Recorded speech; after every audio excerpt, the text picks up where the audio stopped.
கேவிக்குப்பம் எம்எல்ஏவான புரட்சி பாரதம் தலைவர் ஜெகன்மூர்த்தி தப்பி ஓட்டம் என்ற தகவல் கிடைக்கப் பெற்றிருக்கிறது. காதல் திருமணம் செய்து வைத்தது தொடர்பான ஆட்கடத்தல் வழக்கில் விசாரிக்க போலீசார் முன்னதாக அவரது வீட்டிற்கே வந்து விசாரணை மேற்கொண்டிருந்தார்கள். அதனைத் தொடர்ந்து அவர் கைது செய்யப்பட்டதாக தகவலானது வெளியான நிலையில் தற்போது அவர் தப்பி ஓடிவிட்டதாக தகவலானது கிடைத்திருக்கிறது. கூடுதல் விவரங்களோடு தற்போது செய்தியாளர் முரளி இணைப்பில் இருக்கிறார். முரளி, வணக்கம். ஜெகன்மூர்த்தி தப்பி ஓடிவிட்டதாக தகவல் கிடைக்கப் பெற்றிருக்கிறது. என்ன நடந்தது? முழு விவரங்களை வழங்கலாம். வணக்கம்.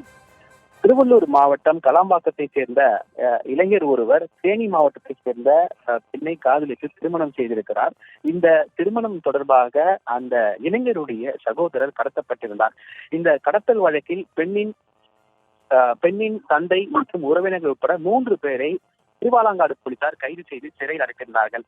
இந்த கடத்தல் விவகாரத்தில் பூவை ஜெகன்மூர்த்தியார் அவருடைய தலையீடு தொடர்பாகவும் அதே போன்று இதற்கெல்லாம் இந்த கடத்தலுக்கு மூளையாக செயல்பட்டதும் தெரிய வந்தது.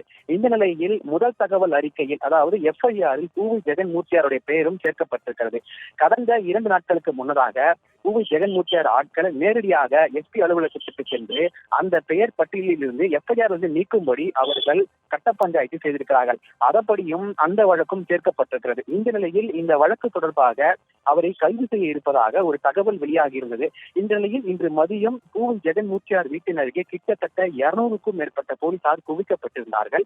மேலும் இந்த தகவல் அவருக்கு காலையிலே தெரிந்ததன் காரணமாக அவர் வீட்டில் இல்லை என கூறப்படுகிறது. மேலும் அவரை கைது செய்ய இருப்பதாக போலீசார் தெரிவித்த சூழ்நிலையில் ஆவடி கூடுதல் ஆணையர் பவானி, அதே போன்று திருவள்ளூர் SP, அதே போன்று ஆவடி SP அனைவரும் இந்த இடத்திற்கு வந்து அவரை கைது செய்ய இருப்பதாக ஒரு தகவல் தெரிவித்திருந்தார்கள். இந்த நிலையில் அவர் மீது வழக்கும் பதிவு செய்யப்பட்டிருக்கிறது. அதாவது அந்த இளைஞருடைய சகோதரரை கடத்தப்பட்டதாக அந்த வழக்கு இவர் மீது பதிவு செய்யப்பட்டிருக்கிறது. மேலும் இந்த விவகாரத்தில் அவர் கட்ட பஞ்சாயத்து செய்ததாகவும் கூறப்படுகிறது. அதன் அடிப்படையில் அவர் மீது தற்பொழுது வழக்கு பதிவு செய்யப்பட்டிருக்கிறது. மேலும் அவரை எப்பொழுது வேண்டுமானாலும் கைது செய்யலாம் என போலீசார் தெரிவித்திருக்கிறார்கள். இந்த நிலையில் தற்பொழுது அவர் வீட்டில் இல்லை எனவும், அதே போன்று போலீசார் 200க்கும் மேற்பட்ட போலீசார் குவிக்கப்பட்ட நிலையில் தற்பொழுது அவர் இதே பகுதியில் தலைமறைவாக இருப்பதாகவும் ஒரு தகவல் வெளியாகி இருக்கிறது. இந்த நிலையில் அவருடைய கட்சி தொண்டர்கள், அதாவது புரட்சி பாரதம் கட்சியை சேர்ந்த தொண்டர்கள் 500க்கும் மேற்பட்டோர் இந்த இடத்தில் கூடியிருந்தார்கள்.